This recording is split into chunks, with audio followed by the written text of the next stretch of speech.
शक्तीपीठ महामार्ग रद्द, शक्तीपीठ महाराष्ट्राची जमीन आमच्या हक्काची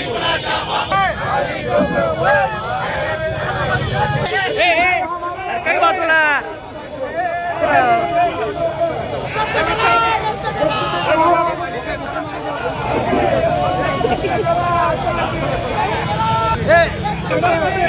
ठराविक शेतकऱ्यांचाच विरोध आहे। आपल्या जिल्ह्यात सुद्धा चर्चा होती की फक्त पश्चिम भागच्या गावाचा ह्याला विरोध आहे, पूर्व भागातल्या गावांना आटपाडी तालुक्यातल्या, खानापूर तालुक्यातल्या, कवठेमंकाळ तालुक्यातल्या गावांचा ह्याला पाठिंबा आहे। जनतेचा लोकप्रतिनिधी म्हणून कुठल्याही विकासाला विरोध करायची भूमिका आमची नसते। महामार्ग होत असेल, आपल्याला राज्यभर कुठल्या कामानिमित्त जाण्यासाठी सोय होत असेल तर विरोध करायचं काही कारण नाही। विकासाला विरोध आपण करत नाही। प्रश्न हाच आहे की हे शासन एखादं काम हाती घेत असताना त्याचा पुरेपूर अभ्यास करतो का?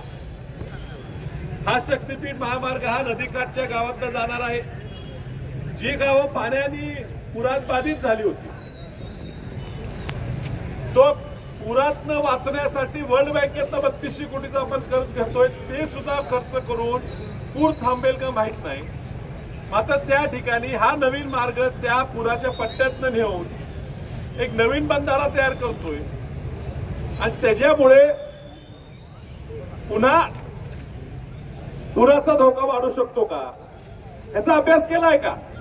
मी पुन्हा सांगतो, विरोध विकासाला नाही, विकासाला विरोध या ठिकाणी बसलेलं कुणी करत नाही।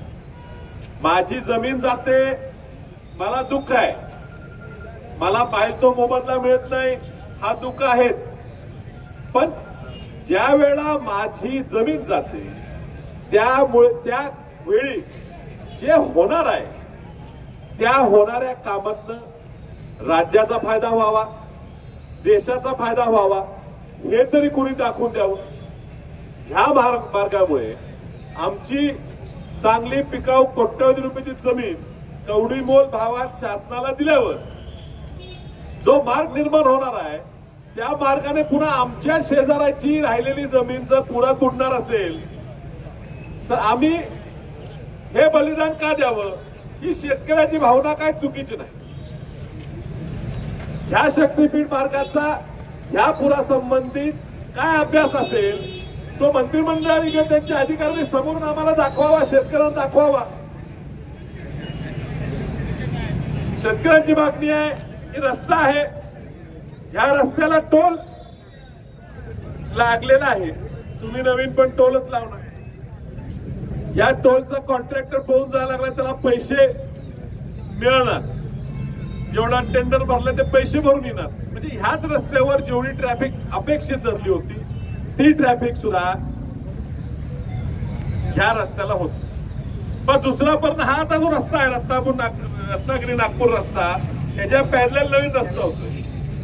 फक्त माहितीसाठी, कुणा आरोप नाही, फक्त माहितीसाठी हा नागपूर रस्ता हा त्यावेळेच्या कुठल्या तरी मध्य प्रदेश राजस्थानच्या कॉन्ट्रॅक्टरने पूर्ण केला, मध्येच खचला पडला। पण हा रस्ता होत असताना जवळजवळ 30-35% बजेट एस्टिमेट पेक्षा स्वस्तात केला गेला रस्ता। शक्तीपीठ महामार्ग किती टक्के बिलोने जाणार आहे ह्याचा शासनाने काय आम्हाला आकडा सांगितलाय का? या पूर्ण 80,000-1,00,000 कोटीच्या प्रकल्पात 80% खर्च रस्त्यावर होणार आहे, 10%-15% शेतकऱ्यांच्या जमिनीसाठी होणार आहे। तर त्यासाठी सुद्धा शासनाने स्पष्ट भूमिका मांडली का? आम्हाला नुकसान भरपाई देणार आहे आमच्या जमिनी घेऊन। नुकसान भरपाई घेत असताना आमच्या जमिनीची नेमकी किंमत किती त्याचा अभ्यास केलाय का? फक्त स्वस्त जमिनी कुठे मिळतात हा नियोजन करून ज्याची बागायत जमीन आहे त्याची जिरायत कागदोर असली त्या ठिकाणी रस्ता टाकून शेतकऱ्याचा जाणून बुजून नुकसान करायचा प्रयत्न आहे का? या अशा वेगवेगळ्या शंका ह्या ठिकाणी सामान्य माणसाचे आहेत। मी सुद्धा शक्तीपीठ महामार्ग बाधित आहे, माझ्या सुद्धा शेतातनं मार्ग जातोय, त्याचे किती पैसे मिळतात, कमी मिळतात, जास्त मिळतात, कदाचित माझ्यासारख्याने बघायचं कारण नाही। म्हणजे सामान्य शेतकरी आहेत, गरीब शेतकरी आहेत,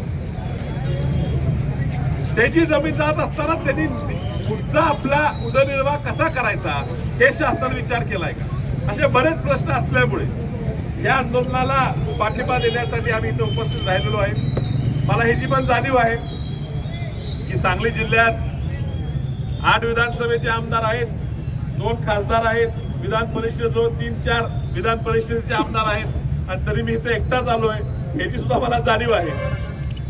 कदाचित त्याला वाटत असेल की हा विकासाला विरोध ठरेल, अजून मी सांगतो विकासाला विरोध नाहीये।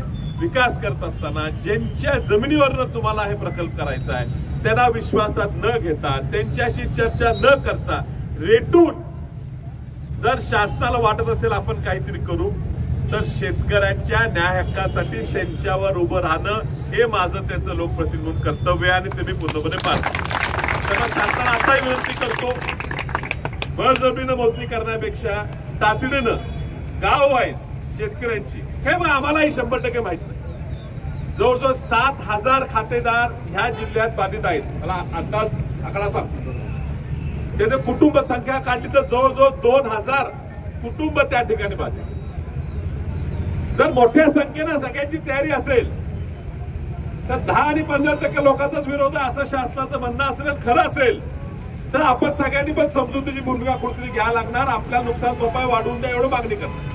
नेमकी काय परिस्थिती आहे लक्षात येण्यासाठी शासनाने गाववाईज बैठक घ्यावी, लोकप्रतिनिधींना बोलवावं, लोकांच्या अडचणी समजून घ्याव्या, आणि त्याच्यावरच मगच मार्ग काढावा।